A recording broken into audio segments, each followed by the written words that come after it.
Welcome back to another episode of Dreaming with Drip and Drift. Today, we got the homie Fresco. Drip and Drift. You can find him on IG at JDM Fresco. What's going on, man? Nothing much. Same old. Trying to get cars ready for events. Yeah. Well, speaking of that, there is an event today, but you're not running it. No. I can't afford to do two back-to-back. Well, at least a car can't do two back-to-back. At least I don't think so. Well, the car can't do two back-to-back, but don't you have more than one car? I do. So let's jump into that. So all right. So there are four cars. Okay. Right. So we have the red S13 180SX with the Rocket Bunny kit. You have the white S13 180SX with the Rocket Bunny kit. They're pretty much twins. One's smashed, one is not. Then you have the white RX-7, and then we have the E46 that's in like Laguna Seca blue. So we have four. But technically I only have three because the BMW is my wife's. So I can no longer drive that car anymore. No longer? She doesn't let you drive it? Ooh, I have to ask. Oh, true. I have to go to her and say, hey, can I drive the car? And I don't like doing that. Honestly, though, that car is interesting to me. You learned to drift in that one? Yeah, yep. Okay. It's interesting because going by JDM Fresco, a BMW is not JDM, so... Oh, man, let me give you the story. So yeah. I was in class one day, and I was just kind of on Facebook Marketplace like everyone else. I was looking for parts for the S13, just perusing. And I've always wanted a drift car. I've always wanted to drift, but before drifting and all that stuff, I was a show car person. So if you ever go to my Instagram or something, you'll see the red S13, and I did a lot of show stuff. And even before that, the RX-7 has been a track car. That's why I bought it. It was for the track. And so if you look in the RX-7, it has a roll cage, a full cage. And so let's just jump back to that story. I bought the RX-7 10 years ago when I lived in Japan. So I bought the car, and I moved to America. And I told myself, I want to track this car. There's no reason to have a car you don't drive. At least that's my opinion. I agree. Right? So, and whoever else doesn't agree, like that's your thing. But to me, if you have a car and you build it, you should test out what you build. That's how I feel. So then I would track the car. I've done, and I lived in California at the time, so I did Willow Springs. I did Fontana Speedway and like two other tracks. And one day my friend calls me. He's like, stop tracking your car. But remember, I bought this 10 years ago. So now this is like maybe 4 years later. He's like, stop tracking your car. Yeah. And I got like an extremely good deal on the RX-7 because I bought it in Japan. And at that time in Japan, no one cared about 90's JDM cars. They don't care. Yeah. So prices were low. My first RX-7 I bought for $4,000. Wow. Not this one. This white one's the second one. But just imagine that, like $4,000. Right. So like I'm not spending an incredible amount on the car. So if I smacked it, I was like, whatever. Right. My friend calls me. He's like, look at the prices. Look at how much it's worth. I looked at, and at that time they were $20,000, way over what I paid for it. So I was like, I can't afford to get a new one if I. And even now, I feel like that's cheap. Cheap now, right? Like now they're like, God knows how much. So I'm like, I can't afford to get another one. So what am I going to do? So I stopped tracking that car. Time goes on, and now I'm in class, and I'm sitting there in class, not paying attention, obviously, on the computer. And I'm like, you know what I want? I want to get back into the track. I want to go back to track because I had the red S13. But I just go to shows. Yeah. So I was like, I want to get out in the track. I want to try something. Shout out to all the people who keep trying to convince me to drift at the time. Like, come on. I'd meet people who were in that community.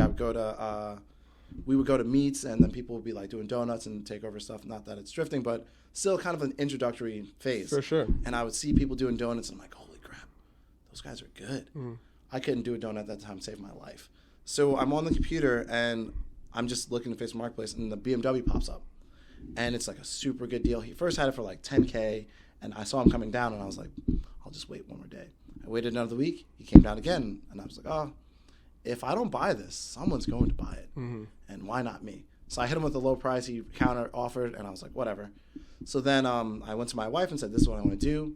But she has her own account, I have my own account. I'm like, hey, if you put in half, I put in half. This is our car. Let's do this together. That's cool. So side note, all those guys who say, like, I want my girl to be into my like car stuff, you have to give her ownership or like a purpose in this. For sure. And the biggest thing is I didn't want her to be afraid. So I had to let her learn how to drive manual in the RX-7. That's how she learned in the RX-7. So, yeah, right? In the RX-7, she learned. So once she figured out how to drive manual in the RX-7, I said, hey, we're going half and half on this car. So I started learning in the BMW. just to learn, and it had everything. It had the seat, like as you see it, that's how we bought it. Yeah. Seats, wheels, had extra set of wheels, roll cage, angle kit, coil. Only thing we bought is Silver's coilovers, and that was it. It's a full cage? It's like a half cage, like a roll bar. Cool. But like, yeah, it's a turnkey awesome. and go. And then so that happened. Then obviously I smacked the red 180 against a wall. And then so after that, I realized like, oh, I've been driving this BMW that's at stock power. Why not drive? Because the red 180 puts down 380 to the wheels. Okay. So I was not used to that much power. Going from like a BMW that puts down maybe 150 on a good day to 380 with a turbo. Like the two big jumps. Yeah. Big jumps. So I said, hey, let me start driving this, right? And I started driving that, and I was doing the insurance thing, and I thought they were going to total that out. I was going to lose the car. So I had already bought the white one. So the white one took way longer than it should have. I finally got it, and we were actually going to the track with the BMW, and Ryan was in the white 180 following me there. And the alignment on the blue BMW, if the wheels, because the wheels have so much camber because of the angle kit, if they're off a little bit, it'll just blow a tire. Oh, wow. So we blew a tire on the way to an event, and I was like, you know what? We're already an hour late. Going to it's a private day, so you're wasting all that money. And then I was like, let's just drift the white 180. Like I have tires for it. Let's just send it. Let's just go. Yeah, whatever. You know, in my head, I was like, if I break anything, I have another one. I'll just flip flop parts. Yeah. And that's how I got into the white 180, and here we are. True that. Dang. Yeah. So, out of all of those, what do you find? What's your favorite in its own area, right? Like, what's your favorite one to drift? What's your favorite one to work on? Which one's easier to find parts for? Tell me a little bit about that. All right. Favorite to drive, RX-7 hands down. That's like the car that if I would be buried in. That's my baby. If you had to get rid of all of them, you would RX-7, keep that one. Yeah. I would live in the RX-7. Bet. So the RX-7 is my favorite, but it is my least favorite to work on. Because like that car has been through so much, and a lot of those bolts are old and stuff snaps, and it's a rotary engine, so like there's not many people who can help you. Like there's like one here in Florida, maybe a few, there's two, but the main one is Kilo Racing down in Kissimmee. Okay. But like there's not many people who can help you with that car. And for me, I just like the car because that's like my first car. Right. I grew up in New York. I didn't have a license. And then finally I joined the military, went to Japan. First car I'm driving is RX-7, so like that's has a special place for me. So that's my favorite to have, but not my favorite to work on. Easiest one to work on, honestly, is S13. Yeah. And that's only because so many people have done so many things, and the like aftermarket support is insane. Yeah. Like you can find, and Injuku is like what, 20, 30 minutes from us? Like, yeah. And close. like it's it's a small knit community, so everyone knows everyone. Facebook Marketplace supports it. GK Tech supports it. There's a lot of parts. The BMW, I think, is the easiest to drift. Yeah. Yeah, that one, like I think I've let other friends drive it and who've never like drift. They've been on sim or something, and they get in the car and like, this is so easy to drive. Nice. I'm like, yeah, it is. Yeah. Least favorite at the moment, and I know some people are gonna not like this, the white S13 because it's terrifying. It's terrifying. It puts down 440 to the wheels. It puts down 440, but I'm just not used to that much like power. And once you like initiate drift, and like if you watch the videos or go and see them, it just starts to. It has that like. I think I've driven with Brian from German Auto Works, German Autosports, and Andrew, and their cars do the same thing. Once they initiate, like throws you back in your chair a little bit. And the white 180 does the same exact thing. Like it'll throw you back in the chair. So if you're driving it and unexpectedly like get on throttle, then you kind of transition up. So it's like that weird sensation. That's how my boy Ryan turboed his FRS, and that's how now it feels that like snap. Real jerky, but it's cool. I mean it takes some time to get used to because it's just like when I learned in the E46 is a smooth chassis, but since it's underpowered, you're more just throwing the car, right? So like when I would initiate, I would go full angle, and then I would like whip it the other way just so to have the inertia to just pull the car where I want to go. So I would like, I think someone rode with me. They're like, you transition really late, and I was like, my foot's all the way down here. Like I'm like, see the video like clutch kicking, like that was me. I was just throwing the car, and then I got into the red 180. You don't have to do that, but the turbo spools up. That. So it's like as soon as you just True. Yeah, so it's like, but this one is, the white one's like the next step, I guess. Yeah. So Level up. yeah. True. But next is I have to put a cage in it. That's the next step for that? Yeah. Yeah, I feel that. I would like a cage in the Z. I don't think I'm necessarily ready for a cage to go like do crazy tandem trains, but I really want to take ride-alongs, and OSW, you need a cage for that. Yeah. So, yeah, there's that. Except for Ride-Along-A-Rama, I plan on hitting that up. Oh, we don't need a cage for that, do we? No, September 2nd, I believe. I'll be there. Yeah, anybody in B class or A class, I believe, can do ride-alongs. I've been like flip-flopping between B and... So, like, I'm normally... This sounds weird. I think I'm a high C, low B. If there was like a B and a half, or like a C and a half, a B minus, yeah, a B minus, that's where I'd be. But I think I've been switching cars so often. I went from the BMW, which I felt really comfortable in, and then I went to the red 180, and I was kind of like, And then I jumped to this the white one, so I jumped back down to C because I was like, I just need at least an event to get used to the car. For sure, that's got to be not difficult. I feel like that will make you a better driver driving different things, but as soon as you hop into one, you're so used to flicking it a certain way or doing a certain thing with the BMW, and now it's different in the S13. It's so like, all right, so the biggest difference, and people ask me all the time, what's the difference between driving like right-hand drive and left-hand drive? Yeah. Well, for me, I learned on right-hand drive, so that is natural to me. It's natural to have my strong hand to steer and my weak hand to shift. I'm right-handed, so that's easier for me. But when I jumped into BMW's left-hand drive. Yeah. Right, so it was a little weird, and it took a lot. Like, I stopped driving my JDM cars for a while just to get used to that car. But then, obviously, I learned how to drift in the BMW, so that's what I do. And then I went to the right-hand drive cars. So once I'm in there, the biggest thing is just car positioning, because now I'm sitting here, and the rest of the car is over here. Before, I was sitting here, and the rest of the car is over here. It sounds simple, but when you're in that seat, you're so used to positioning yourself in the car a little over here, right? And so when I'm in the right-hand drive car, that bright green wall in OSW is really bright when it's on your side. I bet. It's like you can see it, like, right? And so you're going faster, and you know that, like, when I'm in the BMW, I feel like I have so much more space, and you'll see videos of me drifting. I'll come closer to the wall, not super close, but closer. Yeah. When you see me in the white 180 or the red 180, I'm really close to the cones because it feels like this wall is like arm's reach away. Yeah. And that's really the only thing, is that wall is so close. So when you're coming towards the wall, it's coming a lot faster because you're on that side. You're looking at it. So like when they do the kidney bean layout, when I come around that last corner towards the wall, you'll see I'll hug in, because I just when I'm looking where I'm going, I'm like, ooh, we're getting real close, and I could be like 20 feet away. I don't even know, but it looks like.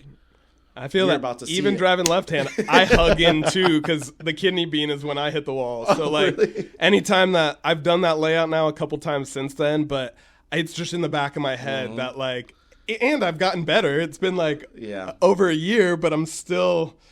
It's still there. Yeah, so like, it's still there. It's like, hey, don't let that happen again. I'm still here. And David, I interviewed my boy David Toons last couple days ago, and he was like, "It'll happen again." He's like, "Oh my god, that's like don't say that." Everyone asked me like, "Why do you?" Because after I crashed the red one, I wasn't doing anything crazy. I just accelerated, and the ground was wet, and it's lost the car. They're like, why do you drive how you drive? And I'm super cautious. Like, I have a friend that can just jump in any car and he'll learn the car and he's there. I take step by step by step. And it's because I want to know everything I can know so I can avoid that again, like smacking another wall. Yeah. So I just like learn every inch of the car. It takes me a little longer to like figure it out, but I'm like step by stepping it. So I can't just get in a car and learn it. It'll take me a while to catch up. People are like, well, you're a great driver, but it takes me a while to learn the car. And even if you got those cars for cheap, like those are very wanted cars now. So I feel like you would baby it a little bit more than if you had a Z, for instance, or if you were still driving the BMW. I guess to me, because people ask me that, like, are you going to really, and I've heard people say, like, people who have like nice cars, I'm not going to name that person. You know who you are. Anyways, they said like, if you have a show car or something, you're going to baby it. It's not that you baby it. Because personally, I've had the car for so long that it is not a huge, like how some people see it. Oh my God, this RX-7, blah, blah, blah. I've had the RX-7 for 10 years. So to me, it's just like, I've had it. So like, Yeah. you know, it's really not, I don't hold it as the same prestige as some people who do, who don't see them all the time. I've spent like, since I was 18, I've spent 8 years in Japan. So if I see a GTR, I don't, oh my God. That's just, I've been around it for so long. If I see a lowrider, I'm like, oh my God, because I've not been around that community. Got it. So for me, I take a trip to Japan every year. So I get to see these cars. I'm around these cars. Cool. If I smack mine against the wall, I can always just go get another one. So, and not like a flex or something. It's just the way my family is set up right now is that we take trips every Do you get to drift in Japan whenever you're gone?